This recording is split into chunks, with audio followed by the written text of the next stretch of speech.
Assalamualaikum warahmatullahi wabarakatuh.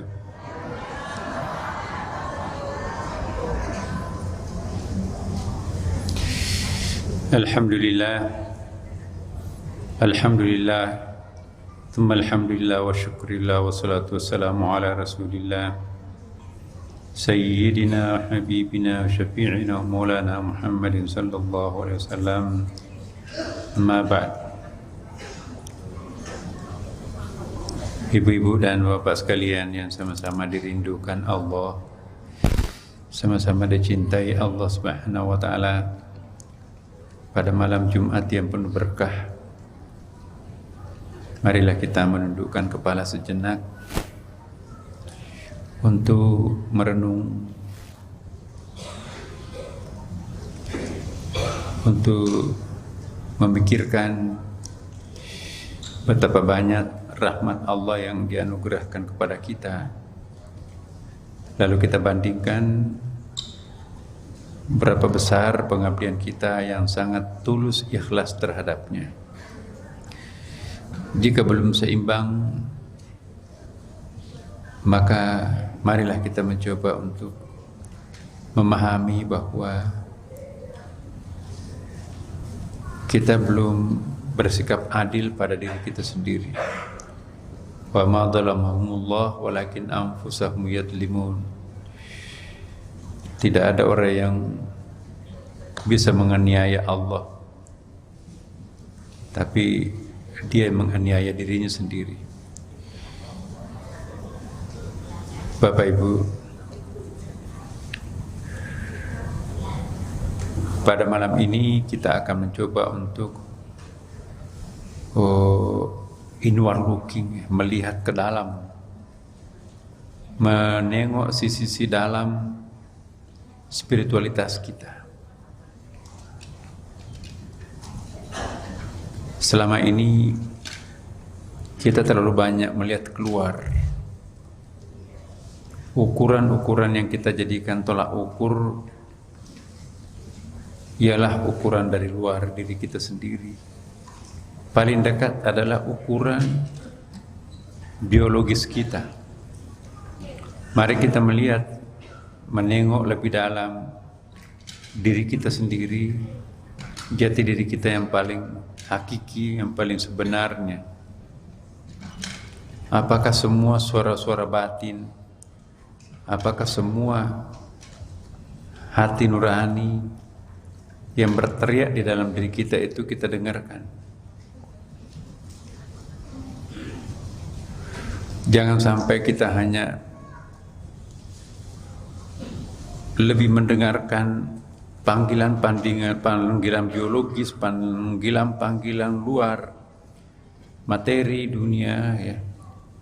Semuanya kita iakan, tetapi giliran panggilan hati nurani kita itu tidak pernah kita hiraukan. Contohnya, kita menyaksikan betapa indahnya ghina nafs.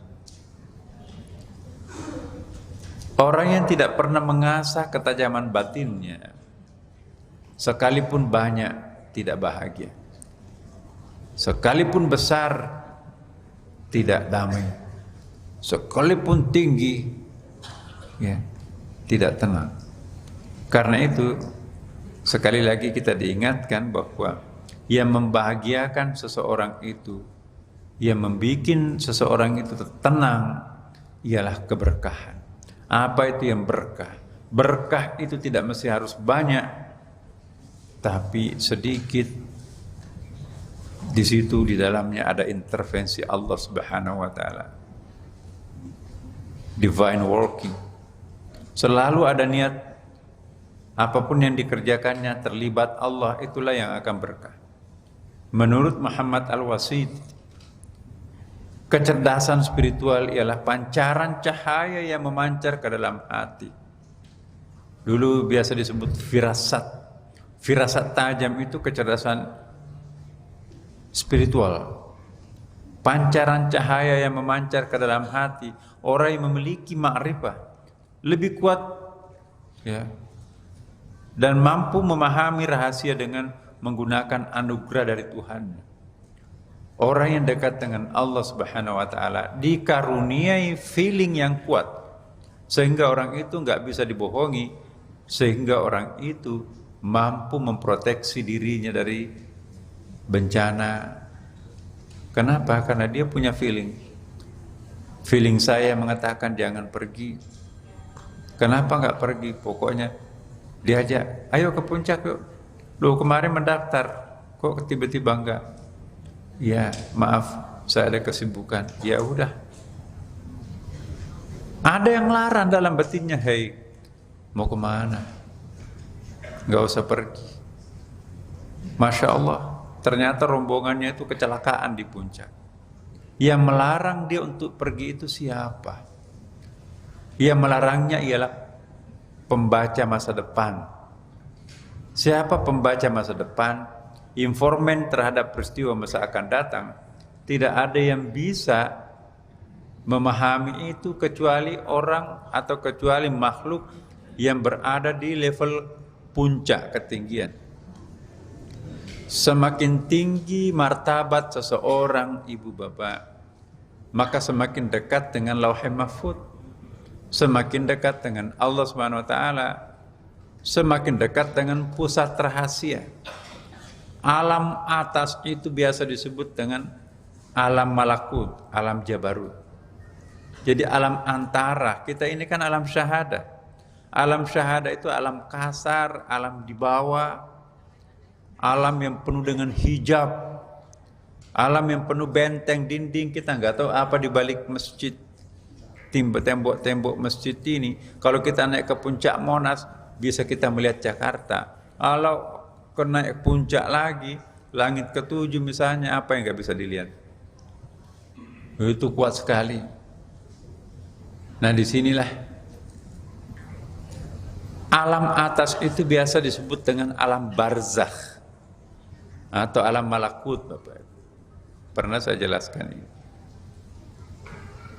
Alam-alam atas itu, alam malakut dan alam jabarut itu punya penghuni. Nggak ada ruang yang kosong, ada penghuninya.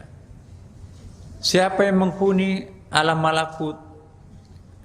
Boleh jadi itu malaikat, boleh jadi para wali di situ, boleh jadi para nabi di situ, boleh jadi para alim, para aulia di situ. Karena manusia itu kan bisa jadi malaikat, Bapak Ibu. Substansi asal usul kejadian malaikat itu dari mana, Ibu? Cahaya kan? Cahaya bahasa Arabnya apa? Nur. Apakah manusia punya nurani enggak? Ada. Kalau nuraninya manusia itu diasah dengan tajam, naik jadi malaikat. Iya. Jadi malaikat itu impersonal sifatnya ya. Jin bisa jadi malaikat, manusia pun juga bisa jadi malaikat. Siapa yang bisa mencapai tingkat malaikat itu? Ialah mereka yang memiliki nur cahaya. Kalau manusia itu bercahaya tanpa kotoran, tanpa noda, tanpa hijab, dia akan menempati posisi malaikat, bahkan melampaui malaikat, seperti Rasulullah Muhammad SAW ngalahin Jibril ajudannya, pengawal. Kita dengarkan surah azan dulu. Bapak Ibu sekalian, kita lanjutkan.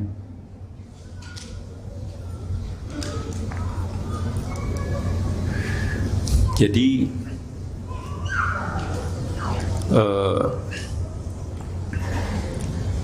saya ingin perlihatkan dulu Al-Hadratul Khamsah.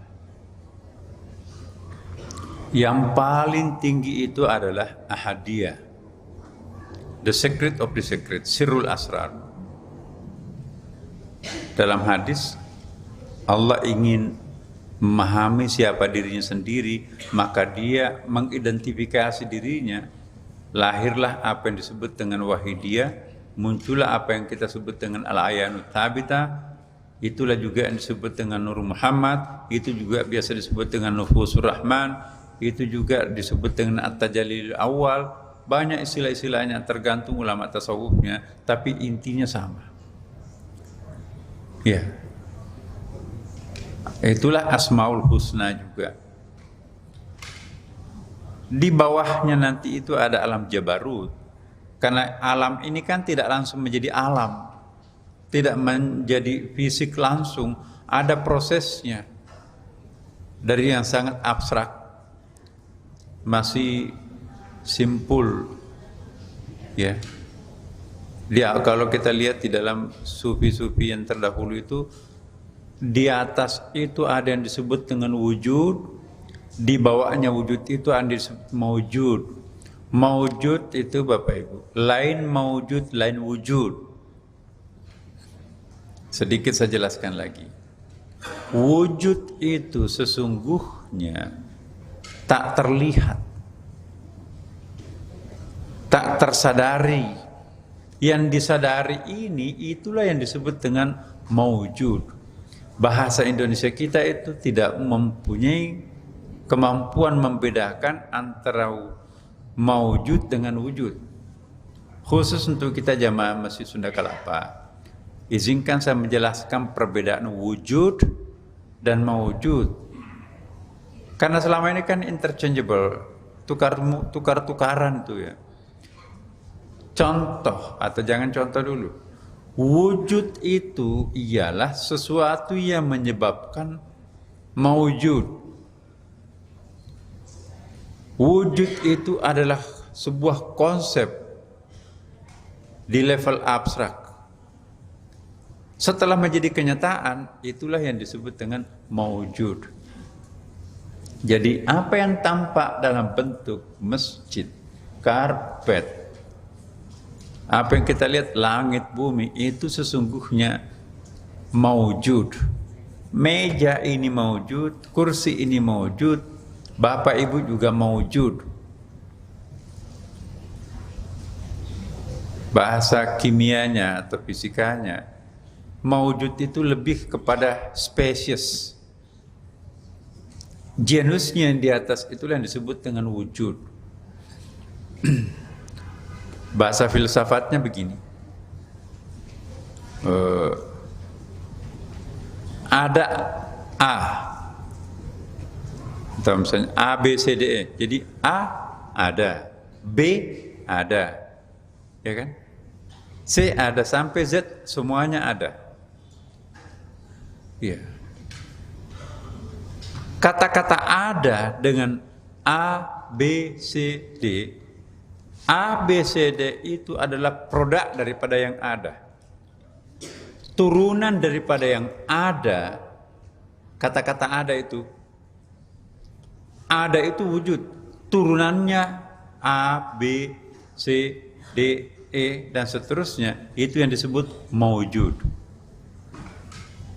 Berarti A, B, C, D, dan sampai Z itu berasal dari unsur yang sama, yaitu unsur ada. Kata-kata ada itulah yang disebut dengan wujud. Turunannya yang bermacam-macam. Ada yang jadi A, ada yang jadi B, ada yang jadi C. Itu disebut maujud. Nah, selama ini kan kita samakan A, B, C, D itu wujud. A, B, C, D itu wujud. Padahal lain. Ya, wujud itu adalah sesuatu yang menyebabkan maujud itu. Ada manusia, ada monyet, ada kucing, ada harimau, ada pohon. Yang mempersamakan semuanya itu adalah wujud, yaitu keberadaan, existence. Jadi existence itu, wujud itu banyak atau satu? Satu. Yang banyak itu apa? Maujud. Nah, filsafat itu. Kita jumping, potong langsung A, B, C, D, langsung monyet, manusia, pohon, dan sebagainya. Nanti kita akan rancu. Ada maratibul hadara, ada maratib. Di level paling atas itu adalah ahadiyah, Kemudian level berikutnya wahidiyah, level berikutnya manifestasi. Wahidiyah itu ada alam jabarut. Alam jabarut itu yang paling abstrak, roh itu ya. Kemudian ada malakut. Malakut itu adalah alam antara alam gaib mutlak dan alam syahada mutlak. Alam semesta ini adalah alam syahada, alam nyata mutlak. Sedangkan jabarut itu alam gaib mutlak. Antara alam gaib mutlak dengan alam nyata mutlak ini ada wilayah yang disebut dengan alam malakut. Biasa disebut alam khayal oleh Al-Ghazali. Disebut alam mithal oleh Ibnu Arabi. Siapa yang akan bisa menempati alam mithal? Alam mithal itu adalah alam yang berada di atas alam syahada. Alam mithal itu memiliki kesamaan lebih dekat dengan alam yang di atasnya, lebih halus lagi. Alam syahada nggak bisa kontak langsung dengan alam paling halus di atas. Harus beranak tangga dari alam syahada naik ke malakut, malakut naik ke jabarut, wahidiyah Allah. Yeah. Maka itu ada kata-kata Bismillahirrahmanirrahim. Dengan nama Allah. Pertanyaan ibu bapak, kok pakai nama sih? Dengan nama Allah yang Maha Pengasih. Kenapa pakai nama? Dengan nama Allah. Pertanyaan ibu bapak, kok pakai nama sih? Dengan nama Allah yang Maha Pengasih. Kenapa pakai nama? Kenapa dengan Allah, atas nama Allah? Dengan Allah, kenapa pakai ismun? Enggak bisa. Kita ini adalah alam syahada, sedangkan Allah itu gaib mutlak. Harus ada anak tangganya untuk nyampe ke situ channelnya. Ya, makanya itu Bismillahirrahmanirrahim. Apa yang dimaksud ismun? Oh, jangan-jangan kita bukan menyembah Allah, tapi namanya Allah. Kenapa kita nggak langsung kepada Allah, kok pakai nama sih? Bisa nggak alam syahada yang kasar, yang nyata ini langsung nimbrung ke maha gaib? Nggak bisa. Ada anak tangganya untuk sampai ke situ. Ismun itu adalah antara. Itulah yang disebut dengan alam barzakh, alam antara. Kenapa alam kubur disebut alam antara atau alam barzakh? Karena antara gaib mutlak pada mahsyar sana, alam akhirat sana, dan alam dunia. Jadi orang di alam barzakh itu bisa turun ke bawah alam syahada. Oh iya ya, takziah malam ketiga aku ini ada yang dari kampung, ada yang dari luar negeri ini. Alhamdulillah. Jadi roh almarhum itu masih bisa turun ke bawah melihat alam syahada. Tapi dia juga karena dia berada di alam antara, dia juga sudah bisa mengintip ke atas. Masya Allah, ternyata nggak ada apa-apanya yang saya kumpulkan di dunia. Etalase yang dipamerkan di alam akhirat kayak gini bagusnya ini. Nyesal aku, kenapa aku nggak belanja dulu? Jadi orang yang hidup di alam barzakh itu bisa mengintip ke bawah, bisa mengintip ke atas. Nah, itu alam antara, itu alam malakut.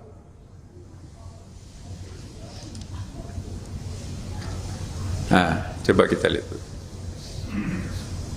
Kita di bawah ini al-hadaratus syahada. Al-hadarat artinya apa? Hadarat itu kehadiran ya. Nasruddin Umar hadir. Kan dulu waktu kita di absen ya, ada absen kan. Sekarang pakai serba sidik jari lah. Ada Nasruddin Umar hadir. Nah, jadi hadarat jamak daripada hadir. Jadi keberadaan. Asy-syahada yaitu yang tampak, yang nyata. Nah, ada yang warna putih, hitam, merah, sangat konkret. Maka itu disebut dengan syahada mutlak, sangat nyata dan konkret. Tapi yang di level atas itu keberadaan juga kan, keberadaan yang mutlak gaibnya. Nah, antara yang mutlak gaibnya dan mutlak nyatanya itu yang disebut dengan alam mithal, alam mudhaf, alam malakut. Macam-macam namanya, tapi sesungguhnya sama itu. Jadi yang tampil dalam bentuk hadratus syahadah itulah yang disebut maujud. Meja, gelas, air, sungai dan seterusnya yang tampil dalam bentuk the real ini, yang sangat nyata ini, itu adalah maujud, bukan wujud. Kalau wujud itu di atasnya, enggak kelihatan. Ada monyet, ada manusia, ya, ada kucing, ada tikus, ada pohon. Jadi keberadaan ada itu sendiri. Nanti itu bervariasi perwujudannya. Ada itu, ada yang dalam bentuk monyet, ada yang dalam bentuk manusia. Yang tampak itulah alam syahadah. Yang tidak tampak itulah wujud. Nah, dalam bahasa lain biasa juga disebutkan yang tampak ini adalah arad, ya. Sedangkan yang tak tampak itu, itulah yang disebut dengan jauhar. Jadi jauhar itu sebuah keberadaan yang menyebabkan keberadaan berikutnya tampak. Ya, ada A, ada B, ada C, ada D. Dari mana sumbernya A, B, C, D ini? Apakah langsung Allah atau melalui wujud ada itu tadi? Nah, tidak langsung. Allah tidak langsung menciptakan monyet, kucing dan sebagainya. Itu ada tahapannya. Ada wujud. Wujud itulah nanti. Gampang bagi Allah, kun fayakun, sudah jadi itu. Nah, rancunya karena kita tidak bisa membedakan antara wujud dengan mewujud. Disangkanya semua yang mewujud ini adalah wujud, padahal wujud itu bukan yang ini. Ini adalah efek, ini adalah ekses, ini adalah akibat, ini adalah dampak, ini adalah produk, ini adalah manifestasi. Sedangkan yang the substance di atas itu, itulah al-hadrat, namanya wujud. Mohon maaf, agak sulit memang, tapi seperti itu. Jadi semakin ke atas itu semakin halus. Kalau ingin naik ke atas, tinggalkan dunia nyata ini. Maka itu kita diminta salat. As-salatu mi'rajul mu'minin. Salat itu pendakiannya orang beriman. Orang yang enggak pernah salat, bagaimana bisa menyaksikan al-hadarat atas? Semakin ke atas itu semakin satu. Teori jari-jari tangan, ini banyak ini. Tapi di atas itu satu. Siapa yang tampil banyak ini sebetulnya? Dialah yang satu itu. Siapa yang satu itu? Dialah yang banyak itu. Tapi di atasnya wujud masih ada. Itulah yang maha apa? Allah di situ.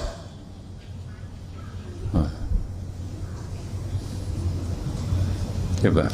Dari mana datangnya syahada ini, yang tampak-tampak ini? Itu dari wujud. Dari mana datangnya wujud? Dari dia. Jadi wujud itu juga masih ada di atasnya. Ialah sang penyebab munculnya wujud itu sendiri.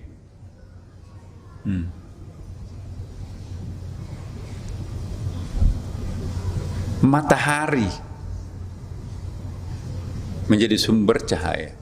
Cahaya itu sendiri bukan suatu entitas tersendiri. Cahaya itu adalah efek matahari itu sendiri. Tanpa matahari nggak mungkin ada cahaya itu. Tanpa Bapak nggak mungkin bisa ada bayang-bayang. Di mana ada Bapak, Ibu, di situ ada bayang-bayang. Duluan mana bayangan atau badan? Kalau Ibu bercermin, duluan mana gambar Ibu di cermin atau Ibu?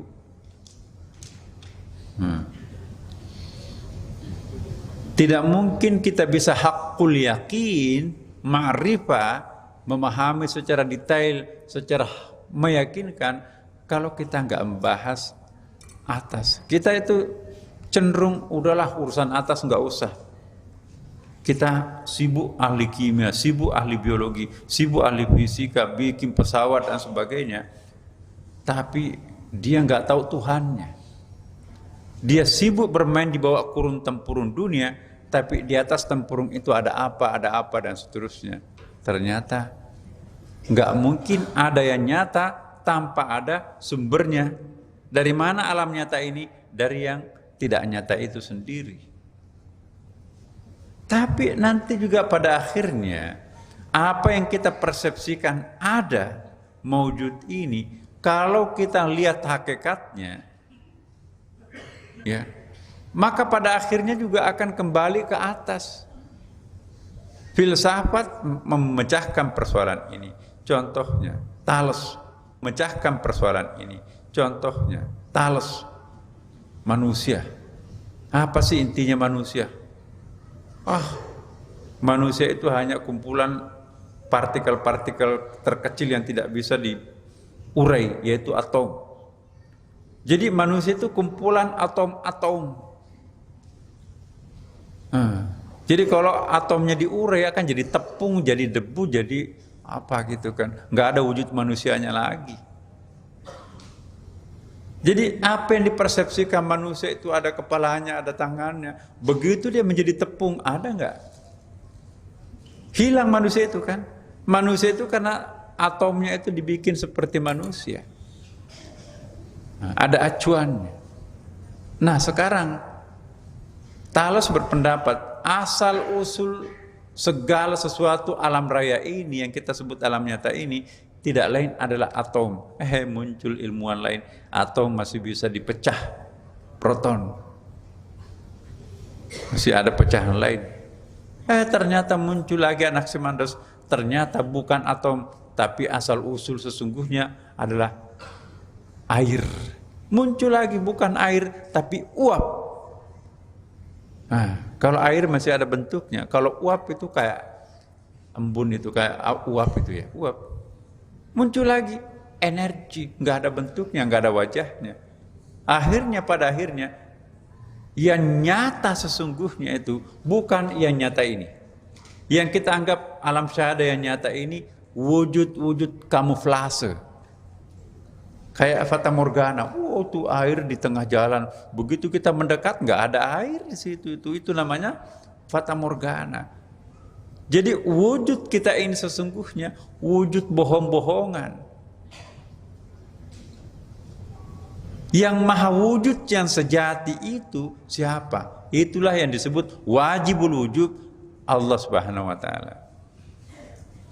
Jadi kita kalau sudah terurai menjadi tepung, tepungnya pun juga menjadi hancur menjadi atom, atomnya pun juga terurai lagi menjadi proton, proton itu terurai nanti menjadi air, air menjadi uap, uap menjadi energi, energi kemana? Makanya itu yang maha tunggal adalah al-haq. Apa artinya al-haq? The real. Yang real apa itu real? Real yang sesungguhnya hakikat yang paling nyata itu, ya, pure existence itu adalah Allah sendiri. Nah jadi relatif sekali.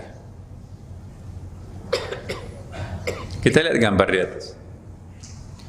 Ada namanya alam mithal. Kenapa disebut alam mithal?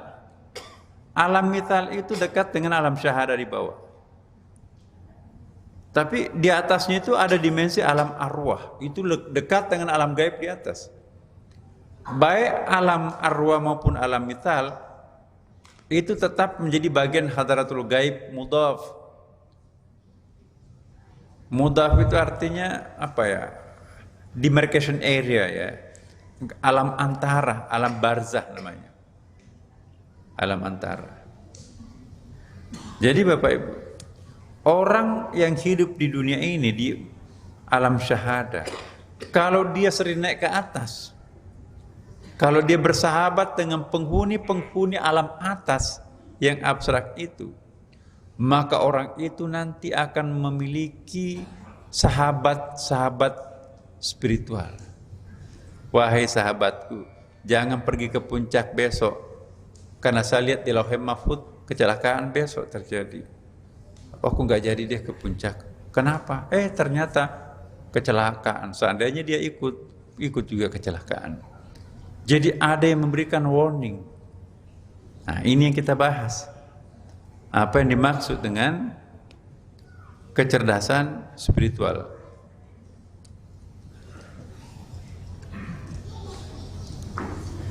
Iya. Kecerdasan spiritual atau firasat itu menurut Muhammad Al-Wasiti, kecerdasan spiritual pancaran cahaya yang memancar ke dalam hati. Dari mana pancaran itu? Dari atas kan. Orang-orang yang memiliki kearifan lebih kuat untuk mampu memahami rahasia dengan menggunakan anugerah Tuhan di mana tempatnya di atas. Firasat atau kecerdasan spiritual itu suara-suara batin yang masuk ke dalam hati dan meniadakan kontradiksi, nggak ada keraguan. Hakul yakin. Semakin kuat iman seseorang, maka semakin tajam firasatnya. Kalau bimbang apa iya atau tidak, itu musyrik. Orang yang mencapai puncak tawakal, pasrah ke langit, itu namanya tawakal, dan ikhlas, bisa meminjam mata dan telinga Tuhan untuk melihat dan mendengar.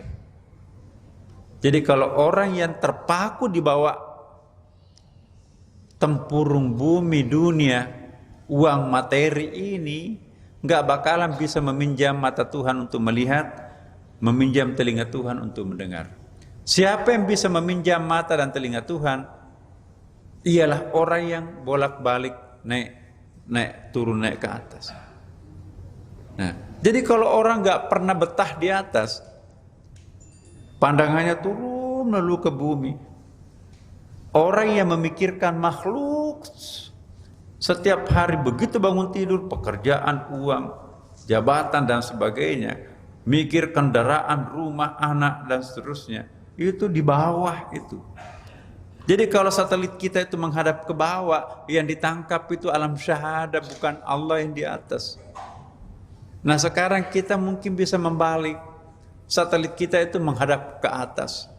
Selamat tinggal dunia, aku menjemput alam gaib di atas. Masya Allah, nggak ada apa-apanya dunia. Ambil dunia dengan segala isinya. Subhanallah, alhamdulillah, wa la ilaha illallah, Allahu akbar. Satu kali kita ucapkan itu tidak akan pernah bisa kita tukarkan pahalanya dengan dunia langit sana itu. Karena itu Bapak Ibu sekalian, kalau satelit kita itu menghadap ke langit, konsentrasi kita itu kepada Al-Khaliq sang pencipta, maka makhluknya itu jadi kecil.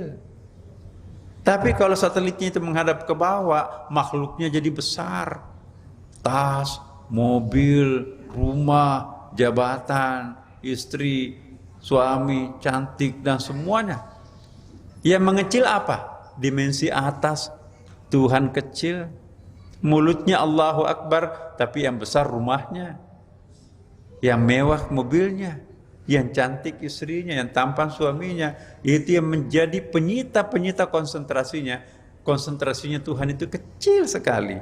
Tapi orang yang menengadahkan satelitnya ke atas, banjir, mobilnya hancur, tersenyum. Ya itu kan bukan punya saya, itu punya Allah. Dia tidak pernah disimpan di hati. Kalau itu disimpan di hati, itu milikku. Begitu kena banjir, minta Pak Gubernur mundur.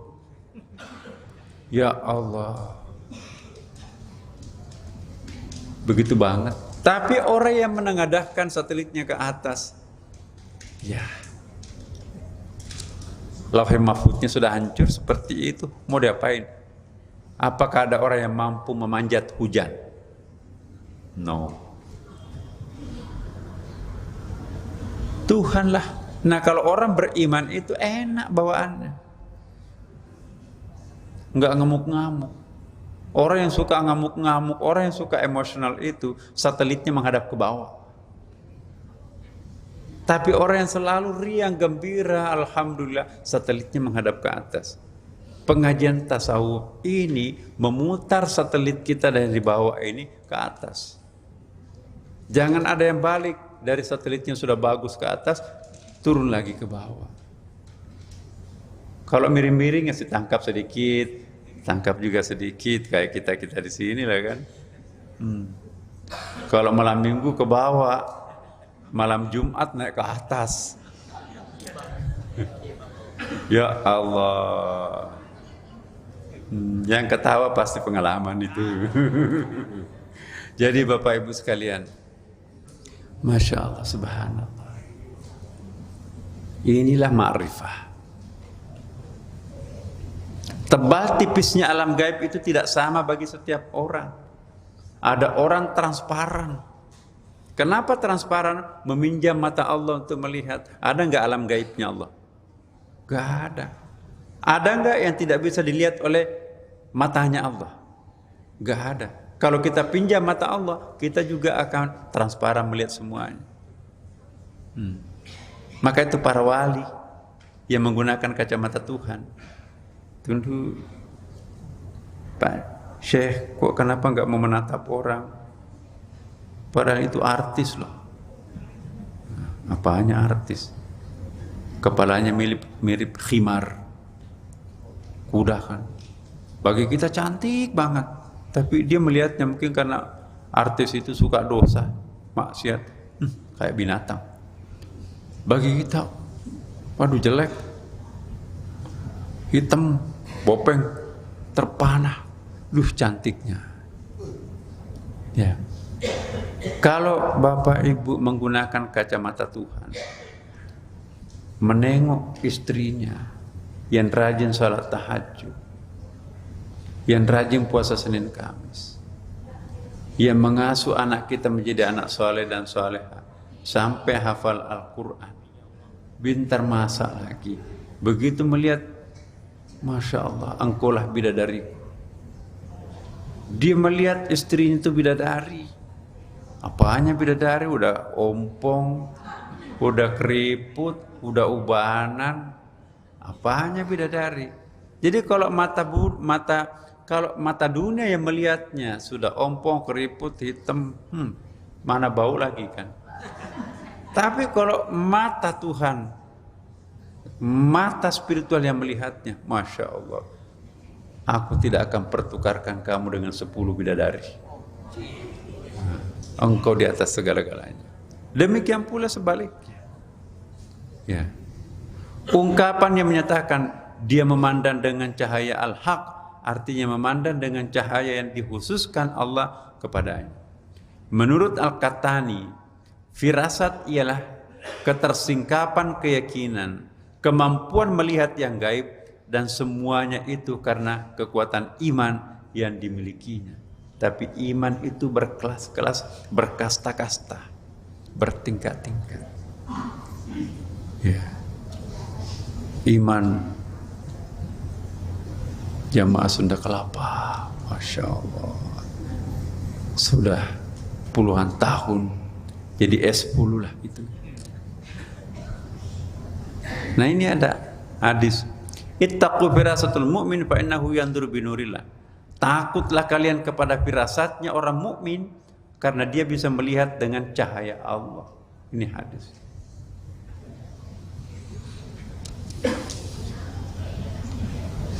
Walaula fadlullahi alaikum wa rahmatuhu lattaba'tumus syaitana illa qalil. Kalau tidaklah karena karunia dan rahmat Allah kepada kamu, tentulah kamu mengikuti setan, kecuali sebagian kecil saja di antaramu. Fa idza sawaituhu wa nafakhtu fihi min ruhi wa qaulahu sajidin. Apabila aku telah menyempurnakan kejadiannya, manusia maksudnya, dan telah meniupkan ke dalamnya rohku, kata Allah, maka tunduklah kamu kepadanya dengan bersujud. Ya. Jadi kata kuncinya, nurani ini harus bercahaya. Laula anna syayatin yahumuna ala qulubi bani Adam lanadaruhu malakutus samawati. Kata hadis. Seandainya bukan karena kotoran yang menyelimuti nuraninya anak manusia, maka niscaya manusia itu akan melihat malaikat itu gentayangan di atas. Semakin bersih hati seseorang, maka semakin banyak melihat di sini. Makanya itu orang yang beriman tidak pernah lonely. Orang yang merasa lonely itu pertanda orang yang tidak beriman. Apa lonely itu? Kesepian, sendirian. Bahkan kalau perlu makin sepi, makin ramai. Makin sepi makhluk, tapi makin ramai makhluk spiritual. Ya, sahabat-sahabatnya adalah makhluk spiritual. Ini yang sangat penting. Inna fi dzalika laayatin lil mutawassimin. Sahabat-sahabatnya adalah makhluk spiritual. Ini yang sangat penting. Inna fi dzalika laayatin lil mutawassimin. Ini Al-Qur'an. Sesungguhnya pada yang demikian itu benar-benar terdapat tanda-tanda kekuasaan kami bagi orang-orang yang memperhatikan tanda-tanda. Al-mutawassim itu begini, Bu. Yang dimaksud mutawassimin menurut ulama tasawuf, orang-orang yang diberikan kemampuan oleh Allah untuk memahami berbagai tanda-tanda, alamat-alamat, melihat alam gaib maksudnya. Mereka itu ialah orang-orang yang mampu memahami makna di balik fakta yang tampak. Sudah nggak ada hijab lagi kan? Kalau masih berlumuran dosa, ya, dia terhalang oleh tembok. Ingat nggak hadis Nabi riwayat Ahmad? Hijab normal untuk setiap manusia biasa itu 70.000 hijab. Amal kebajikan itulah nanti yang meruntuhkan tembok-tembok yang menjadi hijab. Selama masih ada hijab, kita nggak bisa melihat rahasia.